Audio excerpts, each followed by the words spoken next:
Hello friends, हमारे channel पर आपका स्वागत है। मेरा नाम है अजय वर्मा और आज हम बात करेंगे आईपीसी के चैप्टर 4 की, जिसका नाम है साधारण अपवाद। दोस्तों, जब भी कोई हमारे खिलाफ कोई क्रिमिनल केस फाइल करता है तो हम जब अपना बचाव कोर्ट के समक्ष पेश करते हैं तो हम साधारण अपवाद की धारा के अंतर्गत ही अपना बचाव पेश करते हैं।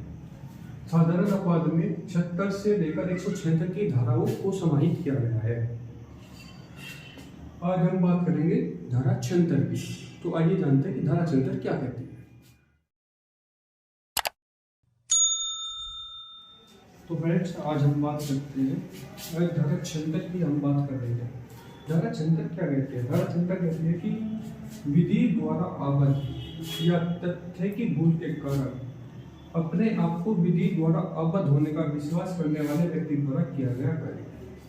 तो फ्रेंड्स, ये धारा कहती है कि कोई व्यक्ति जो विधि द्वारा आबद्ध है कि वह उस कार्य को करे, विधि उसको आदेश देते कि वह कार्य करे, तो उसका किया गया कार्य यदि वो अपराध भी है तो वह अपराध नहीं माना जाएगा। कैसे नहीं माना जाएगा? मान लीजिए कोई सिपाही ए है,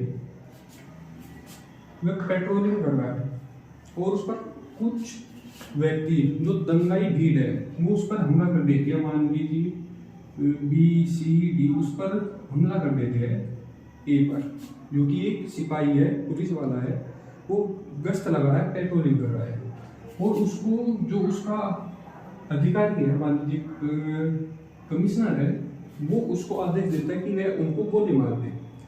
और ए जो कि अपने अधिकार का आदेश मानने के लिए बाध्य है, विधि कहते हैं कि वो अपने अधिकार का आदेश माने और वो BCD पर गोली चला देता है और उसमें से किसी की मृत्यु हो जाती है, तो वो कार्य अपराध नहीं होगा। और जो ए है, जो सिपाही है जिसने गोली चलाई है, वो उस पर हत्या का कोई केस नहीं चलेगा। वो उसको ये धारा 76 जो कि कहती है विधि द्वारा आबद्ध, यानी कोई व्यक्ति जिसको विधि आदेश देती है कि वह उस कार्य को करे, इसके अंतर्गत वो बचाव पेश करेगा। ठीक है ना। और इसमें एक है कि तथ्य की भूल, इसमें दूसरे जो बात बताइए वो है तथ्य की भूल क्या है, विधि द्वारा आबद्ध या तथ्य की भूल। अब मान लीजिए कोई सिपाही है, कोई सिपाही है, दो व्यक्ति है, मान लीजिए एक सुरेश है और एक रमेश है। सुरेश के खिलाफ वारंट जारी हुआ है और ए को आदेश मिलता है कि जाओ सुरेश को गिरफ्तार करके लाओ। ठीक है फ्रेंड्स, जो ए आता है वो जांच करेगा कि कौन सुरेश है। अब मान लीजिए वो जांच में पाता है कि रमेश ही सुरेश है और वो रमेश को गिरफ्तार करके ले जाता है अपने साथ।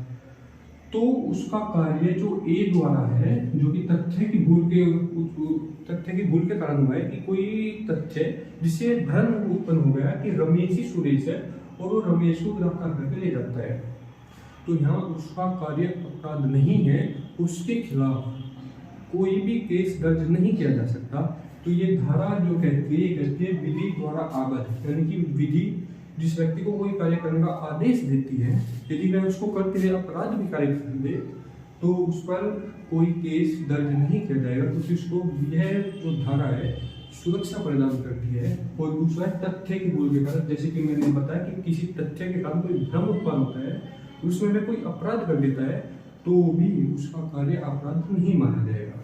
तो धारा 76 ये बचाव प्रदान करती है, ऐसे व्यक्ति को बचाव प्रदान करते हैं जो तथ्य की भूल के कारण अपराध कर देता है या फिर विधि द्वारा आबद्ध है, किसी कार्य करने के लिए विधि द्वारा आदेशित है और उस कारण वो अपराध कर देता है, तो उसके ऊपर कोई भी केस दर्ज नहीं किया जा सकता। अब यहाँ पर जो तो तथ्य की भूल है, जो भूल है, मेन बात यहाँ पर भूल की है। अब भूल तथ्य की होनी चाहिए, विधि की नहीं। अब मान लीजिए आप ये कहने लगे कि आपने किसी की हत्या कर दी और आप कहने लगे मुझे तो पता ही नहीं था कि हत्या करने की सजा होती है, तो आपकी ये बात नहीं मानी जाएगी, क्योंकि विधि की भूल क्षम्य नहीं है, तथ्य की भूल क्षम्य है कि आपको कोई भ्रम उत्पन्न हुआ और आपसे अपराध कारित हो गया। लेकिन यदि आप कहेंगे कि मुझे तो पता ही नहीं था कि हत्या की सजा होती है, इसे मैंने हत्या कर दी, तो अगर भगवान भी धरती को उतर रहे ना तो आपको बचा नहीं पाएंगे। ठीक है ना। तो विधि की भूल क्षम्य नहीं है, तथ्य की भूल क्षम्य हो सकती है। तो उम्मीद है फ्रेंड्स आपको ये धारा 76 आपको समझ में आई होगी और आप उन्हें ये अच्छी तरह से समझी भी होगी। तो फ्रेंड्स मिलते हैं नेक्स्ट वीडियो में, तब तक के लिए जय हिंद।